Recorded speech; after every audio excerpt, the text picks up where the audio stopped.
Pessoal, vocês já ouviram a expressão só não esquece a cabeça porque está grudada no pescoço? Pois é, ela é a inspiração para o Roda de Conversa de hoje. E nós vamos conversar sobre as histórias de pessoas distraídas e saber do nosso especialista quando a distração e o esquecimento podem ser sinal de alguma doença. Para isso, eu recebo aqui o Felipe Webert, que é estagiário aqui de jornalismo na TV Pai Eterno, e o jornalista Fernando Brandão. Bom dia, meninos. Bom dia, Cleide, mais uma vez. É um prazer estar aqui com você nesse programa. Que legal. Bom dia. Bom dia, Cleide. Bom dia, Felipe. Já que o nosso entrevistado chama o Felipe também. Isso. Bom dia a você que nos acompanha. Cleide, antes de nós começarmos aqui o nosso bate-papo, eu só quero deixar registrado, com muita tristeza, lógico, para nós goianos é um motivo de tristeza porque morreu hoje o Edson Rodrigues, locutor esportivo, ele que tinha 79 anos e faleceu de câncer no pâncreas. O Edson foi uma das grandes inspirações para que eu me tornasse jornalista. Acompanhei ele desde criança e continuava acompanhando agora. Infelizmente, ele nos deixou nessa quinta-feira. É um grande profissional. Bom, eu recebo também de forma online o psicólogo Felipe Colombini. É isso, Felipe? Acertei seu sobrenome? Quase. Felipe Colombini. Colombini. Tudo bem com você? Agradeço. Muito obrigada. Tudo ótimo. Bom dia, Cleide. Agradeço aí a oportunidade para a gente falar um assunto tão corriqueiro, tão importante. Pois é. Felipe, vou começar por você. Você é uma pessoa distraída? Cleide, em certo ponto eu considero sim. Por exemplo, a gente fala em questão de esquecimento. Sempre quando eu vou sair de casa, uma coisa que eu faço para não ter perigo de eu esquecer alguma coisa, eu bato a mão nos bolsos e falo, o celular tá aqui, a carteira tá aqui atrás. Boa estratégia. A caneta tá aqui, tô com o meu crachá assim. E o engraçado de tudo que, por exemplo, algo que eu não esqueço de jeito no celular. É perigoso eu sair de casa sem a camisa, mas o celular pode ter certeza que tá no bolso. Pois é, o Wilker, vocês conhecem o Wilker, né, do Santo Café. Ele saiu outro dia para ir para academia. Tomou seu café reforçado, todo animado para ir para academia. Chegou lá de chinelo. Teve que voltar para calçar o tênis. Acontece, né, Fernando? Como que você aprendeu a lidar com a situação de distração, de esquecimento? Então, Cleide, eu também vou copiar, eu já copio essa ideia do Felipe, né? Eu também, quando eu vou sair de casa, eu sempre bato aqui no bolso, já tem algumas estratégias aqui no sentido de, no bolso tal eu coloco o celular, no outro bolso a carteira, no outro a chave do carro, enfim, algo nesse sentido. Mas o incrível de tudo isso é que sempre a gente acaba deixando alguma coisa. Então, esse é um grande desafio. Só que as coisas mais triviais, aquilo que é básico do básico mesmo, eu procuro não esquecer. Porque eu faço essa tática de bater realmente também no bolso e já ter um checklist, vamos dizer assim, né? Eu vou sair para tal lugar, eu tenho que levar tal coisa. Então, eu já deixo meio que programado ali no armarinho de casa para não esquecer. E na sua casa tem um lugar assim estratégico para você deixar a chave, quando você passa a mão e já sai? Felipe? No meu caso tem. Fica na minha estante assim, embaixo da TV, eu posso ter certeza que lá eu encontrou talvez meu celular, minha carteira, a chave do carro, a caneta, o crachá que eu preciso. Então lá é meu ponto. Quando eu vejo que não está lá, eu vou primeiramente na nossa mesa de jantar lá em casa, que provavelmente está lá. E quero só fazer uma defesa ao Wilker. Que essa história que a gente deu bastante risada, né? Ele chegar na academia e tá de chinelo. Só que é bom salientar que, ele tem muita dedicação, igual o Ayrton Senna fala, ele não tem ídolo, ele tem admiração por dedicação. O Wilker, ele teve dedicação, voltou pra casa, calçou o tênis e voltou pra academia. Isso. No lugar dele, teria desistido. Eu também, com certeza. Vamos chamar para a nossa roda de conversa o nosso psicólogo. Existe explicação da ciência para essas distrações, Felipe? Sim.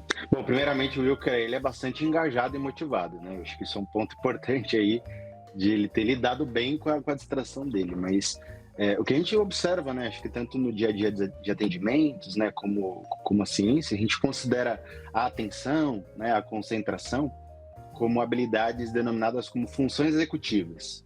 Ou seja, são funções importantes para a gente poder executar o nosso dia a dia, seja atividade de vida diária, seja tarefas, seja demandas, né, em relacionamentos, no lazer, no trabalho.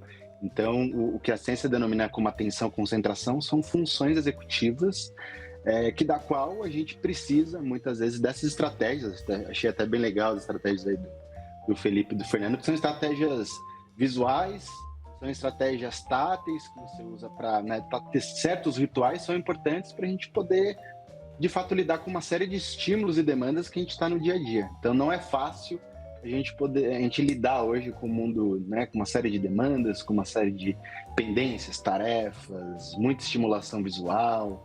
Então, de fato, a gente precisa cada vez mais refinar nossas habilidades para poder lidar com tamanha, enfim, demanda, né, desse mundo pós-moderno e desse mundo com tantos estímulos. Então, a gente precisa ficar muito atento às nossas funções executivas. Acho que isso é um ponto bem importante. Me explica aqui, cientificamente, se é que tem uma explicação sobre isso. Quando a gente vai para um lugar, vamos supor, eu vou para a sala para pegar alguma coisa. Só que chegando lá eu esqueci do que eu iria pegar. Eu volto no ponto que eu estava e eu me lembro. Por que acontece isso? O que é importante é que a gente precisa ter esses estímulos visuais, contextuais, para a gente poder lembrar, né? Então, existem uma série de técnicas de memorização, de concentração, para você poder lidar com os estímulos, né? E a cada momento, a gente fica lidando com concorrências de estímulos, né? Então, a gente sempre é demandado. Então, por exemplo, uma mãe pede para o seu filho pegar um tênis, né? E aí depois esse filho precisa fazer a tarefa de casa, aí tem a demanda da rotina da alimentação. Então, um ponto importante é a gente saber filtrar e saber anular certos estímulos em prol de outros. Priorizar estímulos, e isso a gente utiliza uma série de estratégias visuais, estratégias muitas vezes com apoio, né, do psicólogo, do terapeuta, no caso, para ele poder lidar com tamanhas demandas. Então, resumidamente, é a gente saber lidar com estímulos, né? De a gente saber filtrar alguns, saber anular outros. E pessoas, por exemplo, né, falando já em certos transtornos, né, por exemplo, transtorno de déficit de atenção, né, hiperatividade, a pessoa ela não consegue muitas vezes filtrar, ter essa anulação de certos estímulos. Então, ela vai pegar alguma coisa na cozinha, ela tem um outro estímulo, sei lá, a mãe chamou, aí vai falar com a mãe, aí esquece o que estava falando. E aí a pessoa pensa que precisa fazer tal tarefa, aí vai fazer outra tarefa e acaba esquecendo o que estava fazendo e esquece o pedido da mãe. Então a gente precisa, de fato, a todo momento estar anulando estímulos, estar priorizando estímulos, né? Então são atividades cerebrais e principalmente comportamentais para a gente poder lidar com tanta demanda, né? Então. Ok. Felipe, você tá namorando há quanto tempo, hein? Você e a... Como é que ela chama? Giovana. Giovana, quanto tempo? Quase 4 anos. Quase. Você tá enrolando ela, hein? Nossa! Tá agindo em casamento logo, Felipe, não é possível. Uai, como assim? Gente, aproveita o momento em rede nacional. Num próximo programa, talvez. Nossa, é aquele negócio, né? Eu vim aqui pra falar uma coisa, tô falando outra. Mas me conta, quem é mais distraído, você ou ela? Cleide, quando ela vai lá em casa, ela sempre esquece alguma coisa. Alguma coisinha básica, por exemplo, não, esqueci piranha de prender o cabelo, não, esqueci uma pinça, por exemplo. São coisas pequenas, a toalha, vamos supor. Ela esquece lá, mas eu não sou muito diferente quando eu vou pra casa dela também, não. Porque eu esqueço uma coisa lá, uma coisa... Tanto que eu comprei uma escova de dente, eu tava na casa dela, a gente saiu, eu comprei essa escova de dente. E eu fui embora pra casa, eu esqueci lá, eu tive que comprar outra. Aí a escova que eu tinha comprado antes ficou lá, eu cheguei na casa e tive que comprar outra pra usar, senão eu ia ficar sem. Mas você se irrita quando ela esquece alguma coisa? Fala, mas você, hein, só não perde a cabeça porque tá grudada no pescoço? Você fala isso? Não, de forma alguma, até porque quando ela vai embora, ela já fala pra mim, né? Ó, se tiver ficado alguma coisa minha, a próxima vez você leva lá em casa. Então já fica assim essa questão. Mas, Cleide, isso também é uma coisa muito interessante, porque a minha família, por exemplo, às vezes a gente vai se reunir na casa da minha avó para aquele almoço de final de semana e tudo mais, e a gente faz meio que um checklist do que tem que levar. Tem que levar arroz, tem que levar carne, tem que levar refrigerante, suco, alguma coisinha. Tá, tudo certo, tudo ok. A gente chega lá e sempre tem alguma coisa faltando. É incrível. Ou é uma panela maior, ou é alguma coisa que tem que comprar no supermercado. Sempre tem alguma coisa faltando. É uma coisa assim, é meio que um fenômeno. A gente até se acostumou com isso, né? Porque, de fato, é uma coisa que muitas vezes já cai no automático. Tipo assim, vai faltar alguma coisa. A gente sabe que vai faltar alguma coisa, a gente só não sabe o quê. Cleide, uma coisa, desculpe te interromper, uma coisa que acontece comigo, que aí isso sim é uma questão de irritação. Acontece comigo, eu acho que eu puxei do meu pai, que ele é a mesma coisa. Por exemplo, a gente abre o portão, né, nosso portão elétrico, sai, fecha o portão, quando a gente está chegando no destino, a gente pensa, será que eu fechei o portão? Aí vai lá, a gente volta todo o trajeto para passar em frente de casa para saber se fechou o portão. E eu, como eu sou responsável lá em casa por trancar os cadeados, as portas, as janelas, eu posso deitar tranquilamente para dormir e me vem na cabeça. Eu fechei a janela da sala, eu levanto, vou lá e ela tá fechada. Deito de novo e penso, ixi, a porta da cozinha. Aí eu levanto, vou lá para conferir. Tanto que eu queria até perguntar pro Felipe como que isso pode ser explicado, né? Porque a gente faz a coisa, mas fica com aquela questão de dúvida. Será que realmente fiz? E aí, Felipe, o que você fala disso? Não, acho que o que é importante, o que o Felipe detalhou, que o Fernando falou também, acho que os rituais, eles são importantes, né? A gente precisa ter certos rituais mentais, rituais visuais, rituais táteis, né? Como o Felipe falou, de colocar a mão no bolso, enfim. Isso é importante para a nossa sobrevivência no dia a dia, né? Para a gente, de fato, no caso do portão, né? Tá com o portão fechado, né? Para diminuir, né, riscos, né? Então, de fato, a gente sempre precisa olhar para a funcionalidade, né? Mas, ao mesmo tempo, acho que como...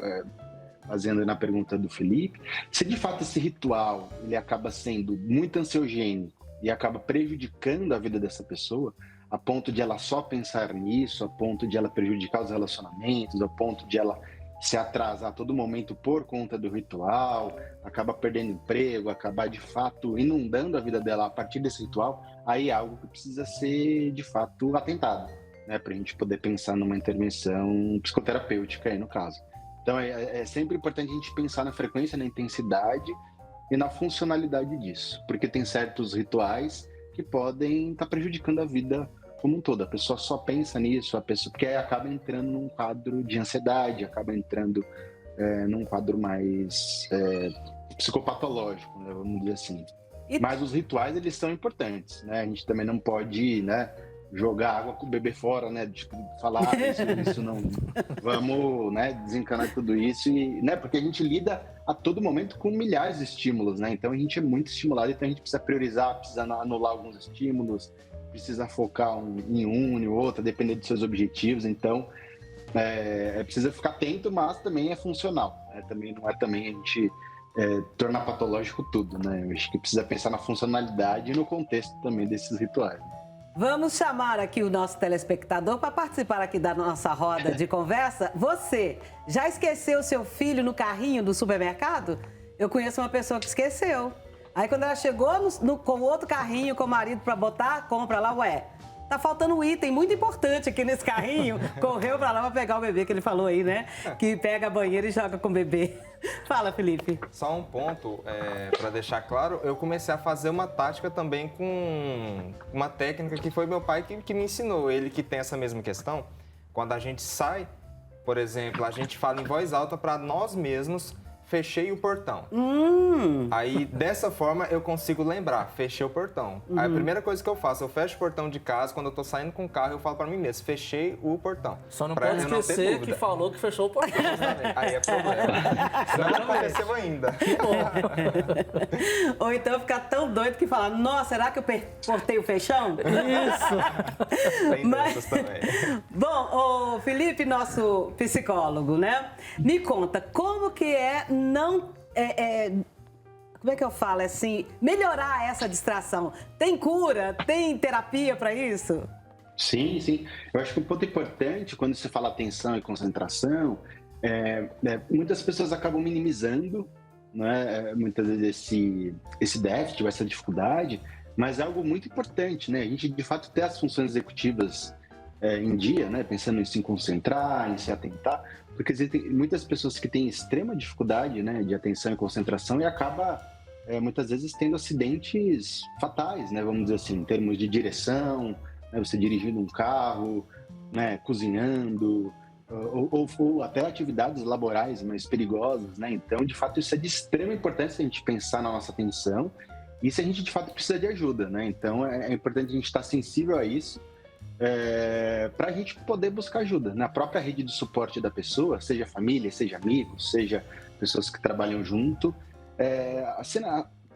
dar uma sinalização para essa pessoa, né, que de fato ela precisa de ajuda e fazendo uma intervenção psicoterapêutica, né, psiquiátrica, algumas vezes também, tendo essa união, né, entre psicoterapia E a psiquiatria, de fato, pode ajudar muito. Pensando em estratégias que a gente está discutindo agora, estratégias visuais, estratégias táteis, estratégias verbais, aí como o Felipe falou, né, todo mundo avisar. Isso é importante para a rotina, né, e para a saúde, até a saúde física, né? As pessoas precisam estar se ligando um monte de estímulos para poder minimizar riscos, né? Então, é um assunto bem importante, né? Muitas pessoas acabam minimizando, mas há muitos acidentes fatais, inclusive, que ocorrem por falta de atenção, por falta de concentração, por falta de engajamento na atividade.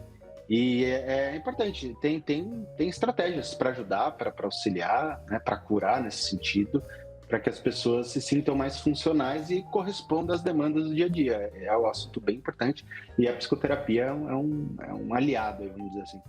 Agora, tem uma coisa que nós mulheres, vocês três vão conversar sobre isso aqui agora, que nós mulheres a gente não esquece de jeito nenhum.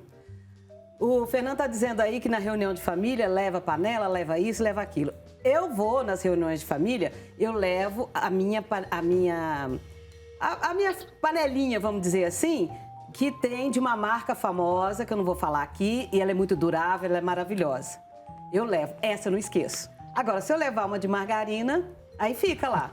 Lá na sua casa é assim também? Aquela, sabe do que eu tô falando, né? Com certeza. Na minha casa, por exemplo, tem essa questão também. E, tipo assim, a gente tem muita coisinha de sorvete, recipiente de sorvete, que não tem muita coisa assim, não tem muita utilidade, né? Aí a gente vai deixando. Inclusive, a gente até junta justamente para isso. Onde né? guarda um pra feijão, né? Que a gente vai Isso. entusiasmado para comer sorvete e tem vai feijão. ver feijão. Exatamente. Então, Sua mãe esquece? Aquela? Não, aquela não. Aquela não. Aquela não, né? Vamos supor, a gente tá na roça, por exemplo, quando ela leva aquela e as demais, que precisa de algum familiar levar uma marmita para casa, ela já pega aquelas, demais. esconde as principais e as demais aqui, ó. Se quiser levar, tem essas daqui, ó. Mas não leva aquela não. Não pode, é briga. E aí, Felipe, como é que é aí na sua casa, meu psicólogo? As mulheres aí são bem restringidas ali naquela principal, que nós mulheres a gente não deixa, não. Então, acho que um ponto legal que vocês falaram aqui é a relação afetiva também, né? Há certas coisas que a gente não esquece, né? Então, muitas vezes a gente não esquece algo porque, de fato, isso impacta muito na gente, né? Quando a gente fala de estímulo, é tudo aquilo que, de fato, tem uma função, tem um impacto na gente, né? Então, a gente, com certeza, se lembra mais de coisas que nos afetam, né? Então, a gente, por exemplo, na equipe, né? Na equipe AT, da qual a gente atende muitas crianças e adolescentes, muitos pais acabam falando isso.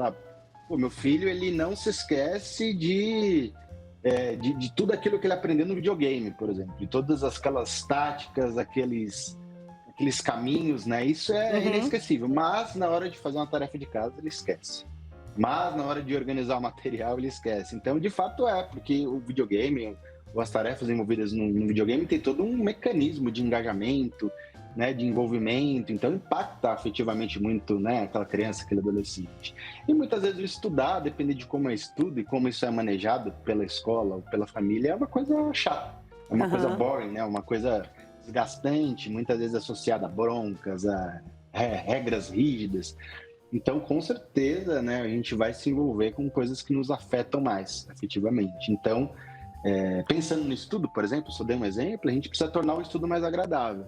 E aí há estratégias, por exemplo, de tornar o estudo afetivamente mais aprazível, vamos dizer assim, a criança ou adolescente, né? Então, quando há envolvimento afetivo, quando há motivação, o esquecimento ele é menor. Isso, com certeza, é uma variável muito influenciadora, né? Então, a gente precisa também usar estratégias para aumentar, muitas vezes, a efetividade nossa em relação a certas coisas. E também estratégias visuais, estratégias que a gente vai ter que ficar tendo esses rituais, que são importantes também.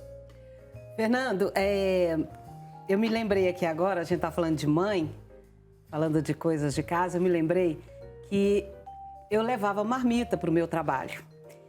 E um dia eu preparei minha marmitinha e saí correndo, deixei em cima da mesa da cozinha. A minha mãe, quando ela viu aquilo, tadinha da minha filha, deixou a comidinha dela e ela ficou tão triste com aquilo. E quando eu cheguei em casa, ela falou, nossa filha, você deixou sua marmita, como é que você se virou e tal? Eu falei, mãe, eu comi um pão lá e deu tudo certo e tal. Eu também já esqueci, uma coisa que eu ia levar para vir aqui para a TV, que era uma roupa que eu ia trocar, porque a gente precisa trocar algumas roupas aqui. Deixei com o cabide em cima do carro e fui embora. Eu vi uma coisa voando assim, quando eu vi, falei, gente, o que será aquilo que tá voando? Aí eu parei para pegar a roupa que tinha voado. Já esqueceu alguma coisa assim, desse tipo? Já esqueci, Cleide, com certeza. Uma vez eu esqueci a carteira. E isso, tipo assim, pra gente é um item tão essencial, Sim. incrível. E é igual você falou, a mãe é uma coisa incrível, é um fenômeno, assim, sobrenatural, realmente, é coisa de Deus. Isso. E ela liga, ela pergunta como é que você fez, como é que você resolveu. Uma vez ela esqueceu de colocar um talher na marmita. E, tipo assim, é uma coisa básica, simples, boba. Mas ela sempre pergunta também, e como é que você fez, o que você resolveu, se você almoçou, não sei o quê. É uma preocupação incrível. A gente sofre com isso. Sofre. Não adianta falar pra ele, não, mas mãe, isso é bobagem, não adianta. Isso. Não adianta. Não tem mãe, não tem jeito. Felipe, alguma coisa que você esqueceu assim, que não poderia ter esquecido? Voltando nesse caso da mãe também, já aconteceu no caso no ensino fundamental 1, era menorzinho, esquecer trabalho. Trabalho importante, Meu esquecer. Deus. Eita! Aí o que a gente faz? Na época eu não tinha celular próprio, tinha que ir lá na diretoria e falar, pode ligar pra minha mãe, preciso falar com ela. Aí aproveitar que o colégio era perto, passava lá, entregava o trabalho, era isso, aí salvava a gente. E hoje mesmo aconteceu uma coisa lá em casa. Que antes de sair, o nosso cachorrinho, ele fez xixi lá no meu quarto. E eu falei que ia limpar, fiz o quê? Esqueci. Aí eu mandei mensagem pra minha mãe, falei, mãe, a senhora pode limpar por gentileza? Ela falou assim, meu filho, eu já limpei faz tempo, tá? Então não foi, nem precisava ter falado pra ela, já vai lá, vê que a gente esqueceu e faz. Mãe sempre preparada. Sim. E aconteceu comigo anteontem também. Eu fui, graças a Deus que hoje a gente tem recurso, fui na padaria, bela e maravilhosa, comprei um monte de itens, cheguei para pagar, cadê a carteira? Meu Deus. Aí, moça, tem como passar um Pix? Ainda bem que nós temos esse recurso. Todo mundo aceita Pix. Porque senão eu tenho que devolver o pão, gente. Eu sou louca com pão. Amém. Meu Deus. Doutor Felipe, muito obrigada por ter participado do nosso Roda de Conversa. Foi legal, né? Ótimo, ótimo. Agradeço a oportunidade. É um tema super importante, né? E aí o papo fluiu, enfim, é bem interessante a gente ter esses exemplos, né, de cada um, da vida de cada um. E é importante a gente também ter compaixão com nós mesmos, né? Ter essa empatia conosco, né? Porque de fato esses esquecimentos eles ocorrem, né? O que a gente precisa é de fato aprender com essas consequências e gradualmente a gente refinar essas estratégias, né? E caso de fato essa atenção esteja prejudicando, né, em várias áreas da vida, é importante pedir ajuda. Pedir ajuda é sempre importante. Fernando, muito obrigada pela sua participação. Obrigado você, Cleide, mais uma vez. Foi uma alegria estar aqui com vocês. Felipe, obrigada. Da mesma forma, a gente que agradece, Cleide. Posteriormente estaremos aqui novamente. Com certeza. Semana sim, semana não. Somos meninos.